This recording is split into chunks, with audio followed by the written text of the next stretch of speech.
നാം ആരെയൊക്കെ അവഗണിച്ചിട്ടുണ്ടോ അവരെ അംഗീകരിക്കേണ്ടി വരും. നാം ഏതൊക്കെ വ്യക്തികളെ തെറ്റിദ്ധരിച്ചിട്ടുണ്ടോ പിന്നത്തേതിൽ ചില വിഷയങ്ങളിൽ നാം പശ്ചാത്തപിക്കേണ്ടി വരും.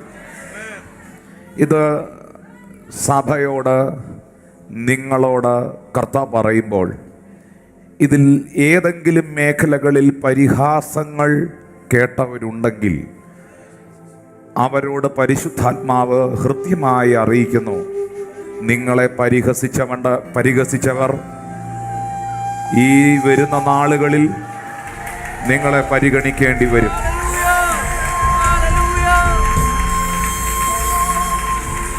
നിങ്ങളെ അവഗണിച്ചവരെ കൊണ്ട് ദൈവം അംഗീകരിപ്പിക്കും. നിങ്ങളെ തെറ്റിദ്ധരിച്ചവർ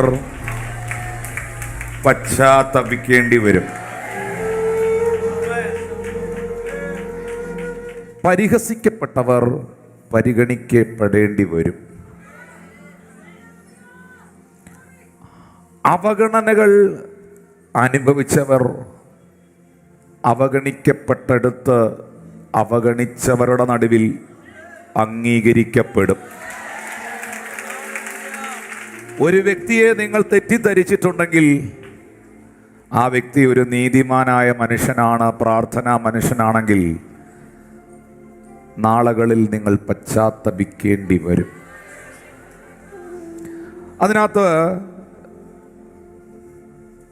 പരിഹസിച്ചവർ പരിഗണിക്കേണ്ടി വരും എന്ന വിഷയത്തിൽ എൻ്റെ മനസ്സിലേക്ക് ആദ്യം കർത്താവ് കൊണ്ടുവന്നൊരു കഥാപാത്രം എന്ന് പറയുന്നത് ഹന്നായാണ്. 1 സാമുവേലിൻ്റെ പുസ്തകം 1-ാം അധ്യായം അതിൻ്റെ 2-ാമത്തെ വാക്യം ആദ്യം വായിക്കാം. ഏൽക്കാനയ്ക്ക് 2 ഭാര്യമാരുണ്ടായിരുന്നു. ഒരുത്തിക്ക് ഹന്ന എന്നും മറ്റവൾക്ക് പെനീന എന്നും പേർ. പെനീനയ്ക്ക് മക്കൾ ഉണ്ടായിരുന്നു, ഹന്നയ്ക്കോ മക്കളില്ലായിരുന്നു. ഇനി അതിന്റെ 6-ാമത്തെ വാക്യം വായിച്ചു. യഹോവ അവളുടെ ഗർഭം അടച്ചിരുന്നതിനാൽ അവളുടെ പ്രതിയോഗി അവളെ വ്യസനിപ്പിപ്പാൻ തക്കോണം വളരെ മുഷിപ്പിച്ചു. അവളുടെ പ്രതിയോഗി അവളെ വളരെയധികം മുഷിപ്പിച്ചു. ഈ വാക്കുകളൊക്കെ നിങ്ങൾക്ക് മനസ്സിലാക്കാൻ പറ്റുന്നതേ ഉള്ളൂ. അടുത്ത വാക്യം. അവൾ യഹോവയുടെ ആലയത്തിലേക്ക് പോകുന്ന സമയത്തൊക്കെയും ആണ്ടുതോറും അവൾ അങ്ങനെ ചെയ്തു പോന്നു. അവൾ അവളെ മുഷിപ്പിച്ചത് കൊണ്ട് അവൾ കരഞ്ഞ് പട്ടിണി കിടന്നു. ഇനി അതിന്റെ 16-ാമത്തെ വാക്യം വായിച്ചു. അടിയനെ ഒരു നീച സ്ത്രീയായി വിചാരിക്കരുതേ, അടിയൻ സങ്കടത്തിന്റെയും വ്യസനത്തിന്റെയും ആധിക്യം കൊണ്ടായിരുന്നു സംസാരിച്ചത്. അപ്പോൾ ഏലി പുരോഹിതൻ ഈ പ്രാർത്ഥന, ഹന്നയുടെ പ്രാർത്ഥന മനസ്സിലാക്കുന്നില്ല. ഹന്നയെ ഏലി പുരോഹിതൻ തെറ്റിദ്ധരിക്കുന്നു. നിങ്ങൾ ആ വാക്ക് ശ്രദ്ധിച്ചോ? ഹന്ന പറയുകയാണ്, അടിയനെ ഒരു നീച സ്ത്രീയായി വിചാരിക്കരുതേ, അടിയൻ സങ്കടത്തിൻ്റെയും വ്യസനത്തിൻ്റെയും ആധിക്യം കൊണ്ടാകുന്നു സംസാരിച്ചത്. ഹന്ന ഇവിടെ തെറ്റിദ്ധരിക്കപ്പെടുകയാണ്. ഹന്നയുടെ പ്രാർത്ഥന തെറ്റിദ്ധരിക്കപ്പെടുകയാണ്. എന്തായിരുന്നു ഏലിയുടെ തെറ്റിദ്ധാരണ? ഹന്ന എന്തോ ചെയ്തിട്ടുണ്ട്? ഹന്ന വീഞ്ഞു കുടിച്ചേച്ചും അതിൻ്റെ ലഹരിയുടെ പുറത്ത് എന്തൊക്കെയോ ഇരുന്ന് പിച്ചും പേയും പറയുകയാണെന്നാ ഏലി കരുതിയത്. പക്ഷേ ഹന്നായുടെ പ്രാർത്ഥനയെ മനസ്സിലാക്കാതെ പോയ, ഹന്ന എന്ന് പറയുന്ന വ്യക്തിത്വത്തെ തെറ്റിദ്ധരിച്ച ഏലിയോട്, അങ്ങനെയുള്ള ഏലിമാരോട് എനിക്ക് പറയാനുള്ള ഒരു സന്ദേശം, ഹന്നായെ പരിഹസിച്ച ഏലിയോട് കർത്താവ് അറിയിക്കുന്നു, നീ അവളുടെ തലമുറയെ പരിഗണിക്കേണ്ടി വരും. നിനക്ക് കേൾക്കാൻ കഴിയാത്ത ശബ്ദം അവളുടെ തലമുറ കേൾക്കും. രാജാക്കന്മാരെ എഴുന്നേൽപ്പിക്കുന്ന, രാജ്യങ്ങളെ തൊടുന്ന അഭിഷേകം അവളുടെ തലമുറകളുടെ മേളിൽ വീഴും. ഈ ഹന്നായുടെ പ്രാർത്ഥനയുടെ മറുപടി ആയിരുന്നല്ലോ സാമുവേൽ. ഹന്നായുടെ പ്രാർത്ഥനയ്ക്ക് ദൈവം മറുപടി കൊടുത്തതാണ് സാമുവേൽ എന്ന മകൻ. ഈ സാമുവേൽ എന്ന് പറയുന്ന പ്രവാചകൻ അസാധാരണമാം വിധം ഉപയോഗിക്കപ്പെട്ട മനുഷ്യനാണ്. കാരണം സാമുവേൽ എഴുന്നേൽപ്പിച്ചതെല്ലാം രാജാക്കന്മാരെയാണ്. സാമുവേൽ രാജാവല്ലായിരുന്നു. Samuel is not a king, he was a prophet. പക്ഷെ സാമുവേൽ എഴുന്നേൽപ്പിച്ചത് രാജാക്കന്മാരെയാണ്. ഹന്ന എന്ന് പറയുന്ന തെറ്റിദ്ധരിക്കപ്പെട്ട സ്ത്രീയുടെ മകൻ എഴുന്നേൽപ്പിച്ചത് ശൗൽ രാജാവായിരുന്നു. ദാവീദിനെ സാമുവേൽ അഭിഷേകം ചെയ്തു, രാജാവായി ദാവീദ് മാറി. രാജാക്കന്മാരെ എഴുന്നേൽപ്പിക്കുന്ന അഭിഷേകമാണ്, നിയോഗമാണ് തെറ്റിദ്ധരിക്കപ്പെട്ട സ്ത്രീയുടെ മകനിൽ ദൈവം പകർന്നത്. ഏറ്റവും വിശ്വസിക്കാൻ കൊള്ളാവുന്ന പ്രൊഫസി, ഏറ്റവും ശക്തമായ പ്രൊഫസി വേർഡിനകത്തൂടെ വരുന്ന പ്രൊഫസിയാണ്. വചനത്തിനകത്തൂടെ ഞാനൊരു പ്രവചനം നിങ്ങളെ അറിയിക്കുകയാണ്. എൻ്റെ പൊന്നു സഹോദരി, നിന്റെ പ്രാർത്ഥനയെ ആരെങ്കിലും തെറ്റിദ്ധരിച്ചിട്ടുണ്ടോ?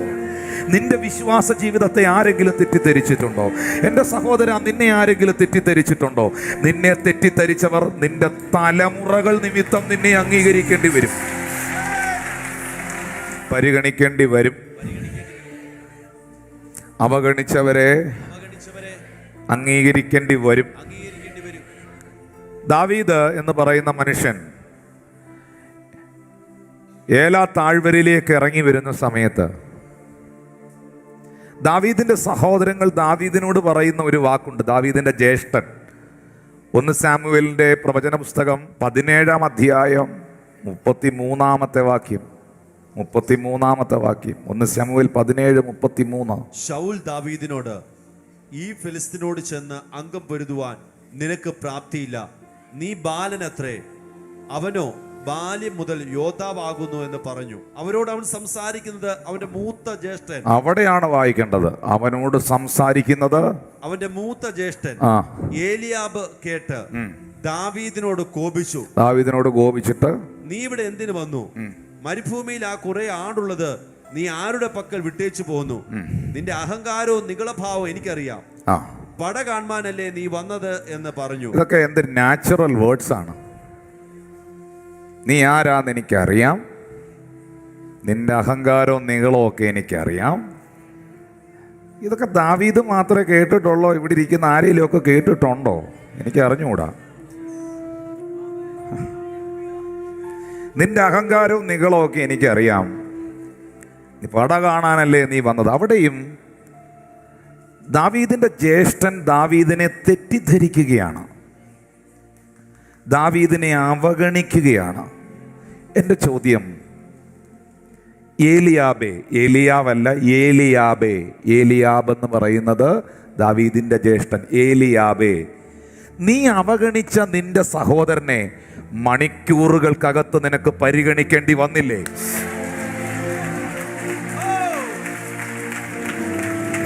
നീ അവഗണിച്ച നിന്റെ സഹോദരനെ മണിക്കൂറുകൾക്കകത്ത് നിനക്ക് പരിഗണിക്കേണ്ടി വന്നില്ലേ? വാ തുറന്ന് പറഞ്ഞേ, അവഗണിച്ചവർ പരിഗണിക്കേണ്ടി വരും. അതുകൊണ്ട് ആരെ അവഗണിക്കരുതോ. വലിയ ഉങ്കും അഹങ്കാരവും കൈ കുറച്ച് കാശും ഇച്ചിരി നെകളമൊക്കെ വരുമ്പം ആരെ നീ കയറി അങ്ങോട്ട് പരിഹസിക്കരുത്. നീ പരിഹസിച്ചാൽ നീ പരിഹസിച്ചവനെ നാളെ നീ പരിഗണിക്കേണ്ടി വരും.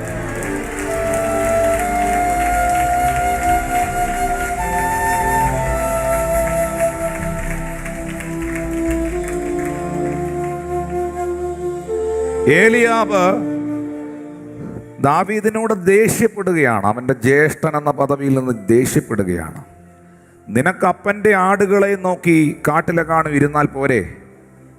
നിന്റെ അഹങ്കാരവും നികളവും എനിക്കറിയാം, പട കാണാനല്ലേ നീ വന്നത്. ദാവീദ് അവിടെ തെറ്റിദ്ധരിക്കപ്പെടുന്നു. ദാവീദ് അവിടെ സഹോദരനാൽ അവഗണിക്കപ്പെടുന്നു. പക്ഷെ ദാവീദിനെ അഭിഷേകം ചെയ്ത ദൈവം, ദാവീദിനെ വിളിച്ച ദൈവം അവഗണിച്ചവരുടെ നടുവിൽ, പരിഹസിച്ചവരുടെ നടുവിൽ അംഗീകരിപ്പിച്ചു. ഈ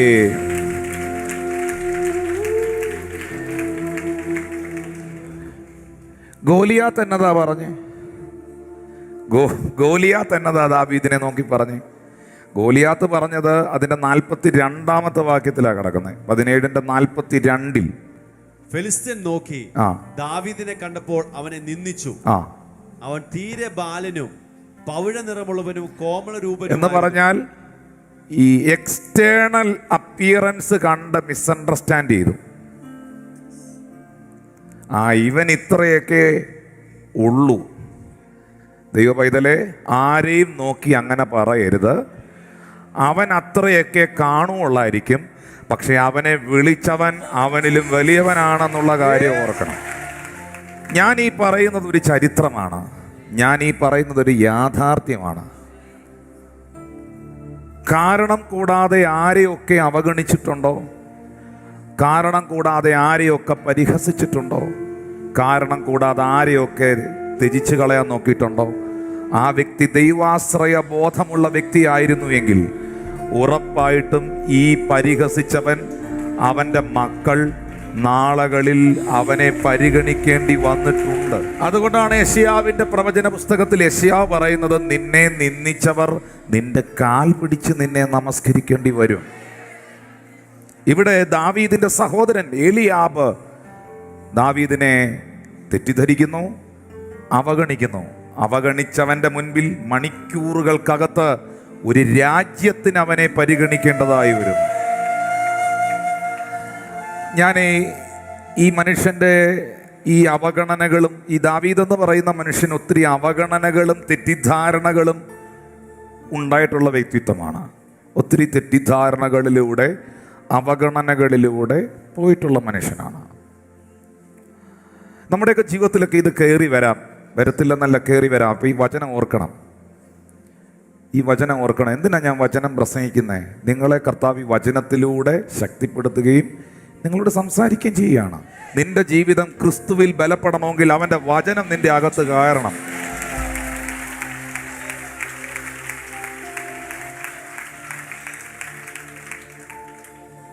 നോക്കിയേ, ഫെലിസ്ത്യൻ നോക്കി എന്നൊരു പദം നിങ്ങൾ കാണുന്നുണ്ടോ? ആരെ? ദാവീദിനെ. പുറമേ ഉള്ള അവൻ്റെ രൂപവും അവൻ്റെ എക്സ്റ്റേണൽ അപ്പിയറൻസും കണ്ടിട്ട് ഗോലിയാത്ത് ജഡ്ജ് ചെയ്യുകയാണ്. ഇവനായിരുന്നോ? ഇവനൊന്നുമല്ല, ഇവൻ എന്നെ ഒന്നും ചെയ്യാൻ പറ്റുകയില്ല. നിമിഷങ്ങൾക്കകത്ത് ഗോലിയാത്തിന് ഒരു കാര്യം മനസ്സിലാക്കേണ്ടി, അത് വരാനുള്ള സമയം പോലും കിട്ടിയില്ല. നിമിഷങ്ങൾക്കകത്ത് തിരിച്ചറിയേണ്ടി വന്നു, ഞാൻ പുറമേ നോക്കി വിധി പുറപ്പെടുവിച്ചതിലല്ല കാര്യം. അങ്ങനെ ആരെക്കുറിച്ചും പറയാൻ പാടില്ല സാറേ, പുള്ളി ഒരു സംഭവമായിരുന്നു. ഇത് ഞാൻ വെറുതെ പറഞ്ഞതല്ല, ഇത് ദൈവം തെളിയിക്കും. ഇത് എന്ന് ഞാൻ വെറുതെ പ്രസംഗിക്കുകയേ അല്ല. നിന്റെ ജീവിതത്തിൻ്റെ പുറമേ ഉള്ള കാര്യങ്ങൾ നോക്കിക്കൊണ്ട് നിന്നെ ആരെങ്കിലും അവഗണിച്ചിട്ടുണ്ടെങ്കിൽ, പുച്ഛിച്ചിട്ടുണ്ടെങ്കിൽ, നിന്റെ അകത്ത് വസിക്കുന്നവൻ ആരെന്നുള്ളതും നീ വിളിച്ചവൻ ആരെന്നുള്ളതും ദൈവം പ്രൂവ് ചെയ്യും.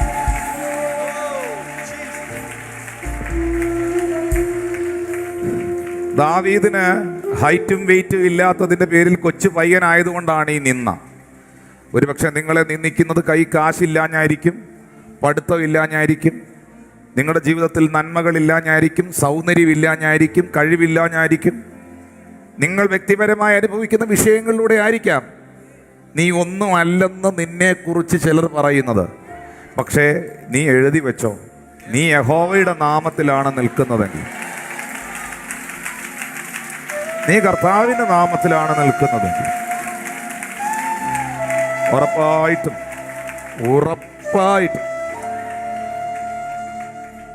നിന്നെ പരിഹസിച്ചവൻ നിന്നെ പരിഗണിക്കേണ്ടി വരും. അവഗണിച്ചവർ അംഗീകരിക്കേണ്ടി വരും. ഞാൻ മൂന്നാമത് പറഞ്ഞൊരു കാര്യമുണ്ട്, തെറ്റിദ്ധരിച്ചവരെല്ലാം പശ്ചാത്തപിക്കേണ്ടി വരും. അതിൽ എനിക്ക് എടുത്തു പറയാനുള്ളത്, എൻ്റെ ജീവിതമൊക്കെ ഒത്തിരി എനിക്ക് പറയാനുണ്ട്. ഒരുപാട് ചരിത്രങ്ങളും സംഭവങ്ങളും കരച്ചിലും കണ്ണുനീരും ഞാൻ കടന്നുപോയ ഒത്തിരി ഒത്തിരി അനുഭവങ്ങളും എനിക്ക് പറയാനുണ്ട്. പക്ഷേ അതൊന്നും എനിക്ക് പറയണ്ട, അതൊക്കെ കഴിഞ്ഞു. അതൊക്കെ ഞാൻ മനുഷ്യരോടും പറഞ്ഞില്ല, ഞാൻ ലൈവിൽ വന്നും പറഞ്ഞില്ല, ഞാൻ ആർക്കും കമൻ്റ് ഇടാനും പോയില്ല, ഞാൻ ആരെ ഒരു മുഖം കൊണ്ട് പോലും വിഷമിപ്പിച്ചില്ല. എനിക്ക് ഉറപ്പുണ്ടതിൽ. പക്ഷെ അതെല്ലാം കർത്താവിൻ്റെ സന്നിധിയിലുണ്ട്. കാരണം എന്നേക്കാളും അധികം തെറ്റിദ്ധരിക്കപ്പെട്ടവനാണ് എൻ്റെ നാഥൻ, എൻ്റെ കർത്താവ്. നാഥന് മുൾമുടി നൽകിയ ലോകമേ, നീ തരും പേരെനിക്ക് എന്തിനായി. പാടിയിട്ടുണ്ടോ? പാടിയിട്ടുണ്ടോ? ലോകത്തിലെ ഏറ്റവും അതിശക്തനായ അഭിഷിക്തൻ ആരെന്ന് ചോദിച്ചാൽ ഞാൻ പറയും എൻ്റെ യേശു. എന്നാൽ ലോകത്തിൽ ഏറ്റവും കൂടുതൽ ആൾക്കാർ തെറ്റിദ്ധരിച്ച ആ കാലഘട്ടത്തിൽ ഏറ്റവും കൂടുതൽ ആൾക്കാർ തെറ്റിദ്ധരിച്ചവൻ ആരെന്ന് ചോദിച്ചാൽ ഞാൻ പറയും എൻ്റെ യേശു. ചിലർ പറഞ്ഞു ഇവൻ വ്യഭിചാരപുത്രനാണ്, ചിലർ പറഞ്ഞു ഇവൻ ശമര്യനാണ്, ചിലർ പറഞ്ഞു ഇവനിൽ ഭൂതമുണ്ട്, ഇവൻ ആള് റെഡിയല്ല, ഇവൻ കുഴപ്പക്കാരനാണ്. ഒത്തിരി ഒത്തിരി തെറ്റിദ്ധാരണകൾ യേശുവിന് കൊടുത്ത ലോകത്തിന്, സമൂഹത്തിന് പശ്ചാത്തപിക്കേണ്ടി വന്നോ പുനരുത്ഥാനത്തിന്റെ നാളിൽ? പറ.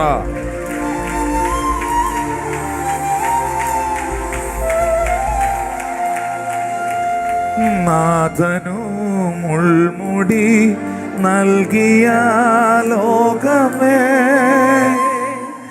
നീ തരും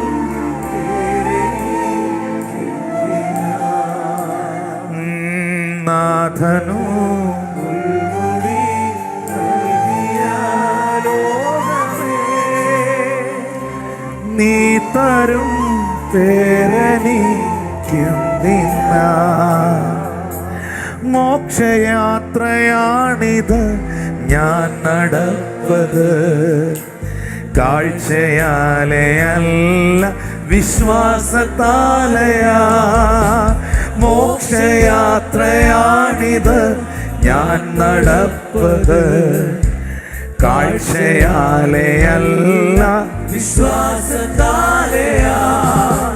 വീഴ്ചകൾ കാഴ്ചകൾ വന്നിടും വേളയിൽ, ഓ രക്ഷകൻ കൈകളിൽ താങ്ങിടും. കർത്താവായ യേശു ക്രിസ്തു ശിമയോന്റെ ഭവനത്തിൽ വന്നപ്പോൾ ഒരു പാപിനിയായ സ്ത്രീ കർത്താവിന്റെ കാലേ വന്നിരുന്ന് പൊട്ടിക്കരഞ്ഞ് പ്രാർത്ഥിച്ചു. കണ്ണുനീരുകൊണ്ട് കാല് കഴുകി തലമുടി കൊണ്ട് തുടച്ചു. ഉടനെ ആ വീട്ടിൽ യേശുവിനെ ഭക്ഷണത്തിന് വിളിച്ച മനുഷ്യൻ എന്നതാ പറഞ്ഞെന്നറിയാവോ? ഇവനൊരു യഥാർത്ഥ പ്രവാചകനായിരുന്നെങ്കിൽ ഇവന്റെ കാൽക്കൽ വന്ന് കരയുന്ന ഈ സ്ത്രീ ആരാണെന്ന് ഇവൻ അറിയുമായിരുന്നു. അപ്പോൾ ഉടനെ കർത്താവ് അവന്റെ മനസ്സിലെ വിചാരങ്ങൾ അറിഞ്ഞിട്ട് അവനെ തിരിഞ്ഞു നോക്കി. ആ തിരിഞ്ഞു നോക്കിയ നോട്ടമുണ്ടല്ലോ, എൻ്റെ പൊന്ന് ശിമയോനെ, നീ എന്നെ തെറ്റിദ്ധരിച്ചത് ഞാൻ അറിഞ്ഞടാ, നീ എന്നെ തെറ്റിദ്ധരിച്ചത് ഞാൻ അറിഞ്ഞടാ എന്നുള്ള നോട്ടമായിരുന്നു. നീ എന്നെ തെറ്റിദ്ധരിച്ചത് ഞാൻ അറിഞ്ഞു. Hallelujah, hallelujah, hallelujah. അങ്ങനെ ഓരോന്നോരോന്നും പറയാൻ പറഞ്ഞാലൊന്നും തീരുകയില്ല. യേശു ഏറ്റവും സ്നേഹിച്ച കുടുംബമായിരുന്നു. ഞാനൊരു കാര്യം ചോദിക്കട്ടെ, ഈ ശിമയോൻ എന്ന് പറയുന്ന മനുഷ്യൻ ഈ പാപിനിയായ സ്ത്രീയെയും കർത്താവിനെയും തെറ്റിദ്ധരിച്ചെങ്കിൽ, അല്ലെങ്കിൽ മഗ്ദലക്കാരത്തി മറിയാന്നോ എനിക്ക് അറിഞ്ഞുകൂടാ. മഗ്ദലക്കാരത്തി മറിയ പാപിനിയായ സ്ത്രീ ആയിരുന്നു അല്ലേ? അവളെ ഒത്തിരി തെറ്റിദ്ധരിച്ചു കാണും.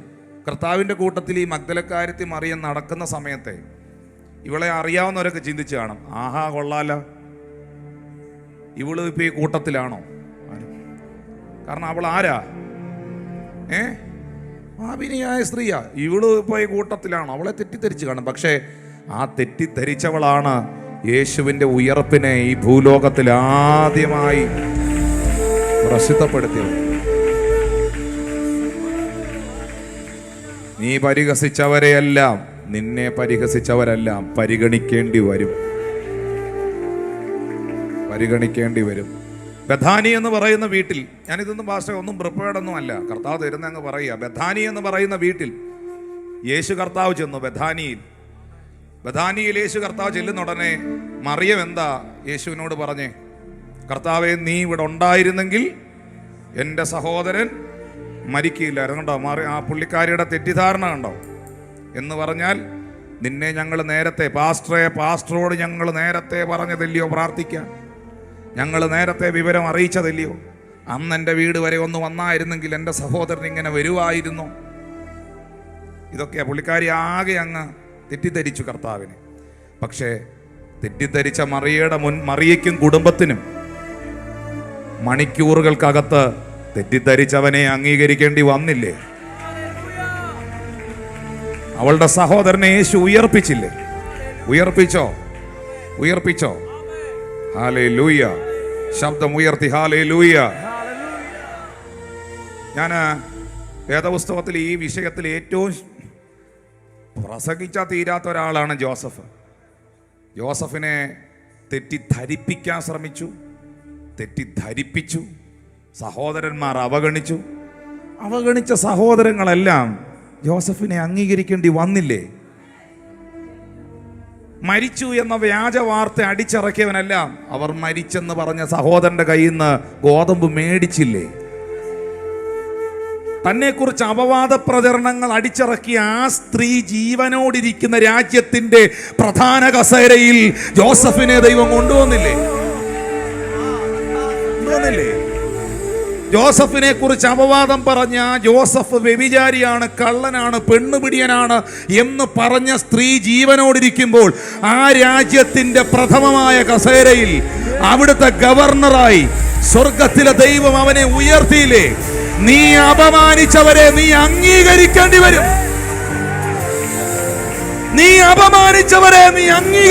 വരും. അല്ലല്ല, കർത്താവ് പറയുന്നു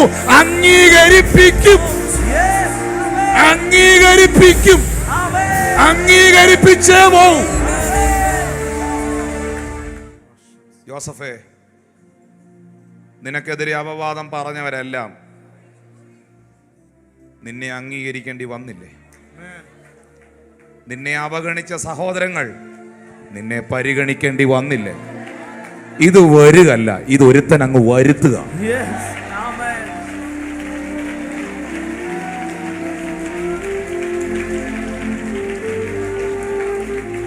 ഇങ്ങനൊരു മോൻ എനിക്ക് ഉണ്ടായിപ്പോയതിൽ ഞാൻ ദുഃഖിക്കുന്നു എന്ന് പറഞ്ഞ് വ്യസനപുത്രൻ എന്ന പേര് കൊടുത്ത ഒരു കഥാപാത്രമുണ്ട്. പുള്ളിയുടെ പേര് എബേസ് എന്ന. എബേസ് ദിനവൃത്താന്തം 4-ാം അധ്യായം 9-10 വാക്യങ്ങളിൽ ആ മനുഷ്യനെ കാണുന്നത്. 1 ദിനവൃത്താന്തം 4:9-10 വാക്യങ്ങളിൽ. എബേസ് തൻ്റെ സഹോദരന്മാരെക്കാൾ ഏറ്റവും മാന്യനായിരുന്നു.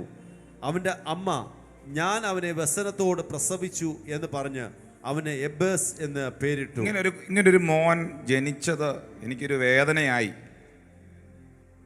ഇങ്ങനൊരു മോൻ ഉണ്ടായത് എനിക്ക് പ്രയാസമായി എന്നതുകൊണ്ട് അവനെ വളരെ വേദനയോടെ പ്രസവിച്ചതുകൊണ്ട് അവന് എബേസ് എന്ന പേരിട്ടു.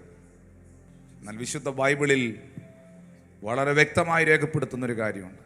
എബേസ് തൻ്റെ സഹോദരങ്ങളെക്കാൾ അധികം മാന്യനായി തീർന്നു.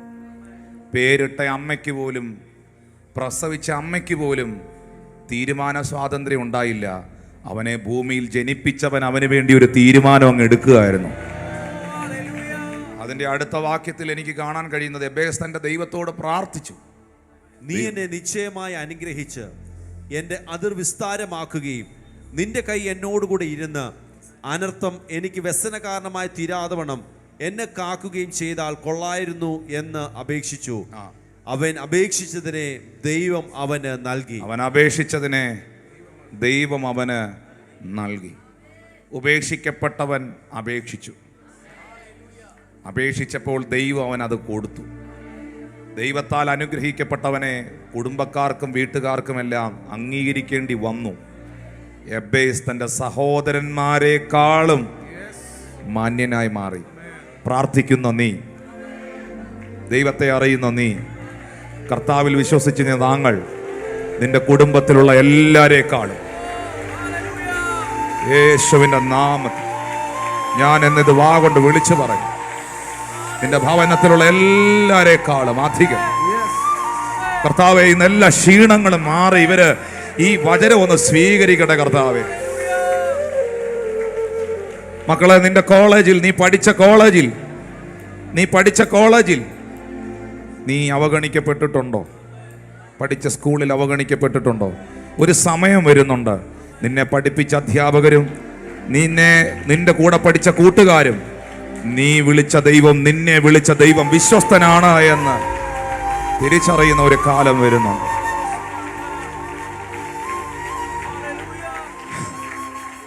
കല്യാണം കഴിപ്പിച്ചു കൊണ്ടുവന്ന വീട്ടിൽ, സഹോദരി, നീ വിവാഹം കഴിച്ചു വന്ന ആ വീട്ടിൽ നീ ഒത്തിരി അവഗണിക്കപ്പെട്ടിട്ടുണ്ടോ?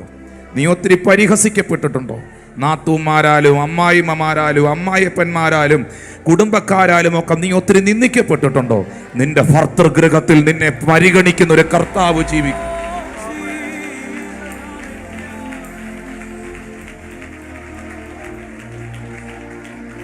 എനിക്കറിഞ്ഞുകൂടാ, എന്നെ കൊണ്ട് കർത്താവ് വീണ്ടും വീണ്ടും പറയിക്കുക. ആർക്കൊക്കെയോ വേണ്ടിയുള്ള ദൂതുകൾ കർത്താവ് എന്നെ കൊണ്ട് പറയിക്കുക.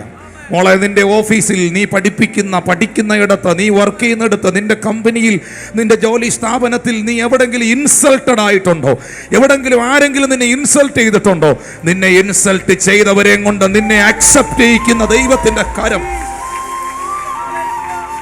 വിളിച്ചു പറയാമോ? എന്റെ ദൈവം ജോസഫിന്റെ ദൈവം, എന്റെ ദൈവം ഹന്നായുടെ ദൈവം, എന്റെ ദൈവം ദാവീദിന്റെ ദൈവം, എന്റെ ദൈവം യേശുവിന്റെ ദൈവം, എന്റെ ദൈവം മഗ്ദലക്കാരി മറിയയുടെ ദൈവം, എന്റെ ദൈവം പൗലോസിന്റെ ദൈവം. ഓ ഹല്ലേലൂയ!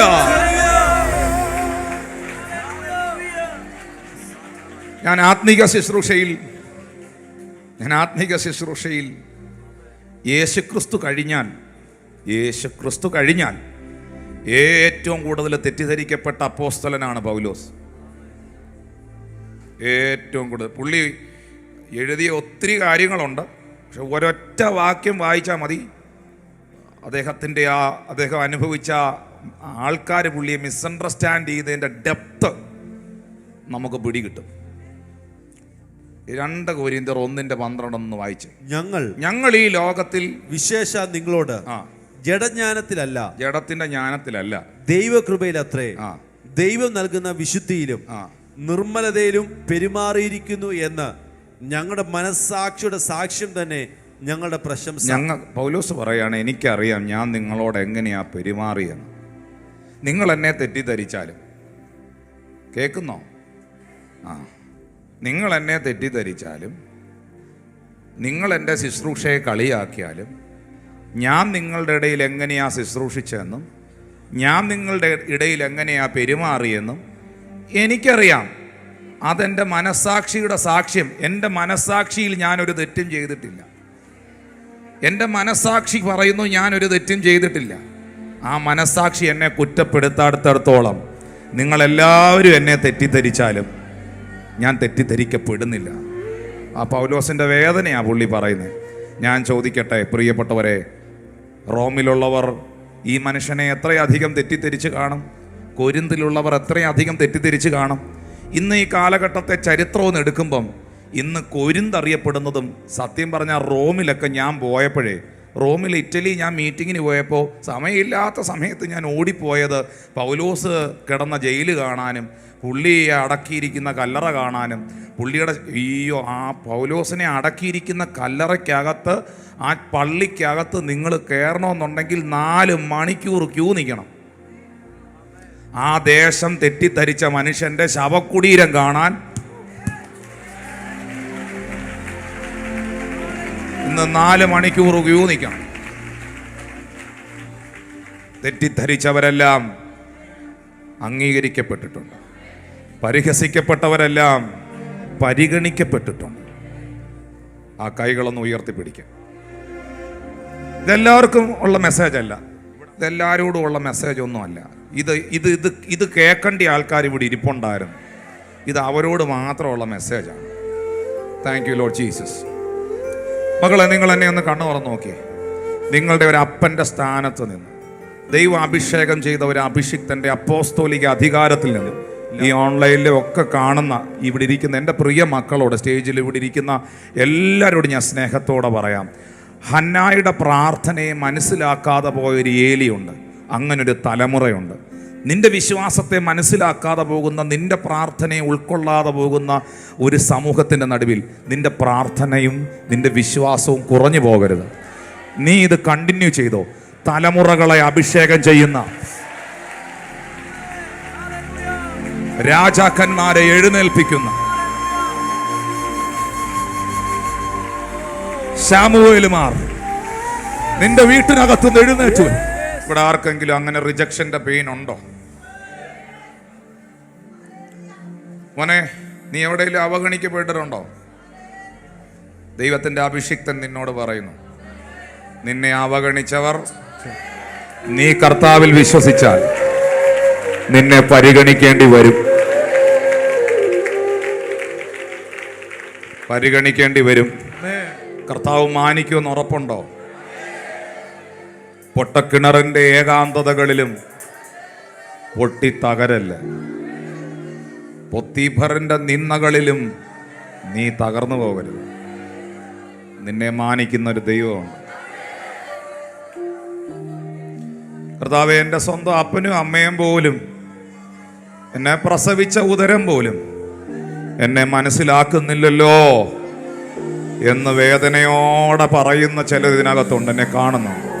സഹോദരങ്ങളെല്ലാം ജോസഫിനെതിരായിട്ട് നിൽക്കുമ്പോഴും അപ്പനായ യാക്കോബ് ജോസഫിനെ വാർദ്ധക്യത്തിൽ താൻ ഏറ്റവും സ്നേഹിച്ച മകനാകൊണ്ട് അവൻ്റെ മേളിൽ ഒരു അങ്കി, ഒരു മാന്യതയുടെ അങ്കി യാക്കോബ് ഇട്ടു. ആ അങ്കിക്ക് പല കളറുകളായിരുന്നു, വിവിധ വർണ്ണങ്ങളായിരുന്നു, വിവിധ നിറങ്ങളായിരുന്നു. അതിലെ ഓരോ നിറങ്ങളും അവൻ്റെ ജീവിതങ്ങളായിരുന്നു. ഇന്ന് ഈ ചർച്ചിൽ നിൽക്കുമ്പോൾ ഞാൻ ആ വെളിപ്പാട് കാണുകയാണ്. നിന്റെ ജീവിതത്തിൽ ഒരു അനുഗ്രഹമല്ല വരാൻ പോകുന്നത്. വിവിധ നിറങ്ങളിൽ, വിവിധ നിറങ്ങളിൽ, വിവിധ നിറങ്ങളിൽ, വിവിധ നിറമുള്ള അങ്കി, വിവിധ നിറമുള്ള അങ്കി. അത് വിശ്വസിക്കുന്നവർ കൈകൾ അടിച്ച് കർത്താവിന് നന്ദി പറഞ്ഞു.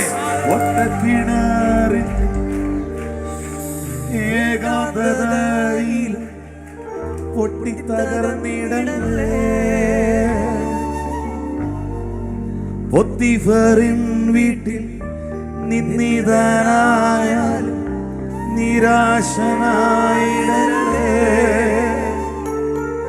പിന്നത്തേതിൽ ദൈവം മാനിച്ചിടും, ഫറവോയും നിന്നെ മാനിച്ചിടും. എഴുതി വെച്ചോ ഇന്ന് പറഞ്ഞ മെസ്സേജ്. കർത്താവിന്റെ വരവ് വൈകുന്നെങ്കിൽ, കാലവും ലോകവും ഉണ്ടെങ്കിൽ നീയും നിന്റെ കുടുംബവും മാനിക്കപ്പെട്ടിരിക്കും.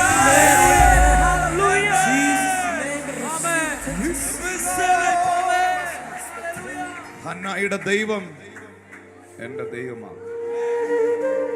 ജോസഫിന്റെ ദൈവം എന്റെ ദൈവമാണ്. എബേസിന്റെ ദൈവം എന്റെ ദൈവമാണ്. യേശുക്രിസ്തു പിതാവേ എന്ന് വിളിച്ചവൻ എന്റെയും പിതാവ്. വീണ്ടും വീണ്ടും ഞാനത് അടച്ചു വെച്ചതാ. ആ വാക്ക് പിന്നെയും പറയാൻ കർത്താവ് എന്നോട് പറയുകയാണ്. പിന്നെയും പറയാൻ കർത്താവ് പറയുകയാണ്. റാക്രബാസിയ, പരിഹസിക്കപ്പെട്ടവർ, പരിഹസിച്ചവർ പരിഗണിക്കേണ്ടി വരും. അവഗണനകൾ അനുഭവിച്ചവർ അവഗണിച്ചവരുടെ നടുവിൽ അംഗീകരിക്കപ്പെടും. നിന്നെ തെറ്റിദ്ധരിച്ചവരെല്ലാം ഒരിക്കൽ പശ്ചാത്തപിക്കും.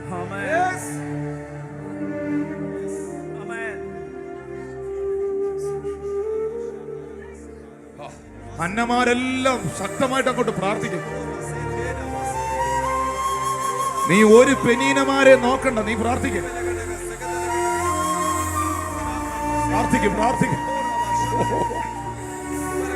വിവിധ വർണ്ണങ്ങളുള്ള അങ്കി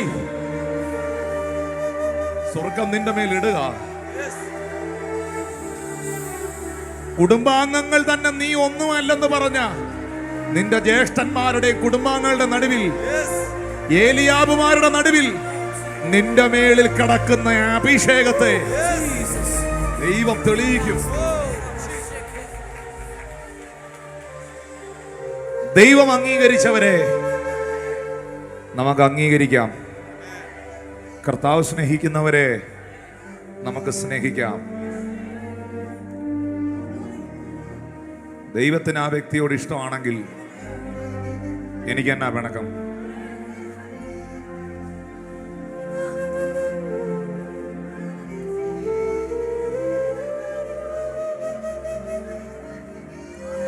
ഞാൻ ഒരു ഉപദേശം തരുന്നു.